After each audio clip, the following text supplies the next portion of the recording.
Olá pessoal, na nossa aula de hoje nós vamos falar um pouco sobre as características do sistema linfático, a importância desse sistema e as suas funções para o nosso organismo, para o nosso corpo humano. Trazendo com brevidade um conceito abrangente a respeito do sistema linfático, nós vamos destacar que ele é um sistema paralelo ao sistema circulatório. Lá na aula de sistemas sanguíneo, eu destaquei, se você ainda não assistiu essa aula, pode ir lá assistir para você ter uma compreensão macro desse conteúdo. Essa videoaula está disponível no nosso canal.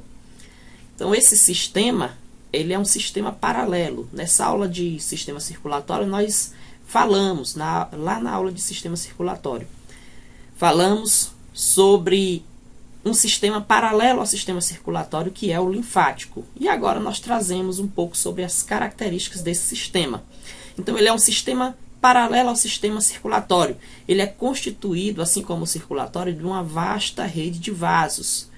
Porém, se no sistema circulatório sanguíneo nós falamos de vasos como veias e artérias, no sistema linfático nós vamos falar sobre vasos linfáticos, já que nós estamos falando da circulação linfática.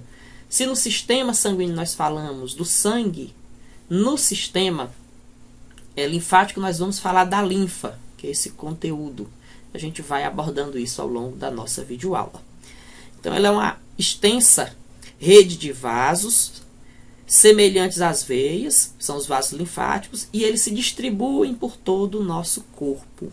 Qual é a função desse sistema linfático? A função do sistema linfático é recolher o líquido tissular, ou seja, aquele líquido que saiu da circulação, que ficou retido nos tecidos, o produto desse metabolismo da atividade celular dos tecidos, que não retornou aos capilares sanguíneos. Esta circulação linfática vai atuar filtrando e reconduzindo esse líquido tissular à circulação sanguínea. O local onde esse líquido tissular vai retornar à circulação sanguínea vai ser nas proximidades do coração, junto à veia cava. E aí esse líquido retorna à circulação sanguínea. Quanto à constituição do sistema linfático, ele é constituído de 3 componentes básicos, que são linfa, vasos linfáticos e linfonodos, ou órgãos linfáticos. O que é cada um desses componentes? A linfa, como nós citamos, ele é o componente líquido. Ele é o líquido que vai circular pelos vasos linfáticos. A composição dele é muito semelhante à composição do sangue, porém, com uma característica bastante distinta, que é que não possui hemácias. E não possuindo hemácias, também não vai ser constituído de hemoglobina, o que vai caracterizar uma diferenciação em relação ao conteúdo sanguíneo quanto à coloração. Pela ausência de hemácias, nós não vamos ter a presença da hemoglobina, que é o pigmento da nossa hemácia, que vai atribuir essa característica da nossa hemácia para o transporte de oxigênio, a coloração avermelhada, que é típica do conteúdo sanguíneo, que é basicamente a característica visual que nos faz a diferenciação entre o conteúdo sanguíneo e o conteúdo linfático. Ele não possui hemácias, a linfa, apesar dele conter glóbulos brancos, dos quais 99% desses glóbulos brancos são linfonodos. Daí uma resposta muito ativa desse conteúdo diante de uma agressão ao organismo por vírus ou bactérias. Esses linfócitos, os glóbulos brancos estão ausentes, mas os linfócitos estão presentes. E esses linfócitos são os produzidos na medula óssea. No sangue, os linfócitos representam cerca de 50% do total dos glóbulos brancos, enquanto que lá na linfa ele constitui cerca de 99%. Os vasos linfáticos são vasos que vão ficando de menor calibre ao longo do corpo, à medida que vão se afastando do aparelho cardíaco, e eles vão transformando-se em capilares linfáticos à medida que vão se afastando, vão se tornando de menores calibres e ganham essa denominação de capilares linfáticos. Nós temos uma representação esquemática do tecido tissular, que fica abrigado entre os capilares sanguíneos e os capilares linfáticos, e, é claro, a caracterização da cor, que vai ser identificado pela presença de hemácias no sangue e pela ausência dessas hemácias nos capilares linfáticos. Daí a coloração também distinta. Temos essa rede de distribuição desses linfonodos ao longo de todo o corpo. A gente vê que há uma grande quantidade deles. Os órgãos linfáticos clássicos são amígdalas, que são as tonsilas, assim também chamadas. O baço, linfonodos, que são nódulos linfáticos, e o timo. O timo ele é um órgão linfático que regride à medida que a pessoa envelhece. Ele é um tecido conjuntivo reticular linfóide, rico em linfócitos, muito desenvolvido na prematuridade e praticamente vai regredindo e praticamente inexiste no indivíduo adulto. As amígdalas são tonsilas palatinas, assim também chamadas, e produzem linfócitos. Muito característico o processo inflamatório na região do pescoço, quando a pessoa desenvolve a chamada amigdalite, caracterizada pela inflamação dos linfonodos na região do pescoço, as tonsilas palatinas, que muitas vezes a medida curativa passa inclusive por intervenção cirúrgica.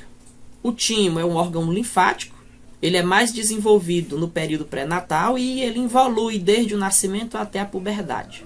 E o baço ele também é um órgão linfático, excluído da circulação linfática, ele é interposto na circulação sanguínea, mas é um órgão linfático. E a drenagem venosa passa obrigatoriamente pelo fígado. Ele possui grande quantidade de macrófagos, que através da fagocitose vão destruindo os micróbios, os micro-organismos, restos de tecidos, de substâncias estranhas, células do sangue em circulação, já desgastadas, como os eritrócitos, as hemácias, elas têm um tempo de vida, a gente fala isso lá em tecido hematopoético ou sanguíneo, que as hemácias têm um tempo de vida. Esse tempo de vida das hemácias, gente, está justamente relacionada à importância dessas células se manterem jovens e ativas. Então, essas células precisam estar jovens no organismo, já que a sua função ela é primordial, elas transportam oxigênio. O baço ele faz essa limpeza do sangue, funcionando como um filtro desses fluidos tão essenciais. O baço também tem uma participação muito importante na resposta imunológica, reagindo a agentes infecciosos. Inclusive, é considerado por alguns cientistas como um grande nódulo linfático. A presença do baço, junto já quase que à cavidade abdominal.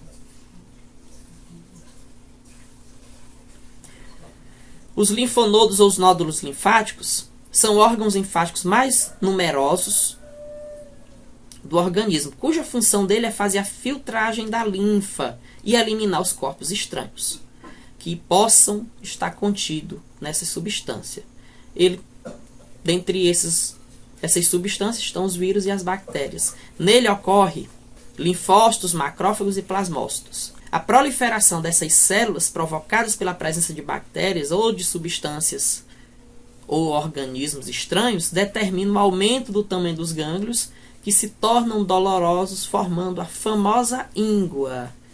Muito comum esse inchaço na região da virilha, que nada mais é do que a agressão de um órgão linfático em razão da presença de um agente estranho. Existe uma formação intensa de agentes de defesa pelo nosso corpo, de células de defesa pelo nosso corpo, que vão atuar contra esse micro-organismo. Daí a formação desse inchaço nesse gânglio linfático. O ducto torácico recebe a linfa procedente da parte inferior do corpo, do lado esquerdo da cabeça e também do braço esquerdo e de partes do tórax, enquanto que o ducto linfático ele recebe a linfa procedente do lado direito da cabeça, também do braço direito e de parte do tórax, que desemboca em veias mais próximas ao coração. Então ele vai desembocar em veias mais próximas ao coração, na veia cava.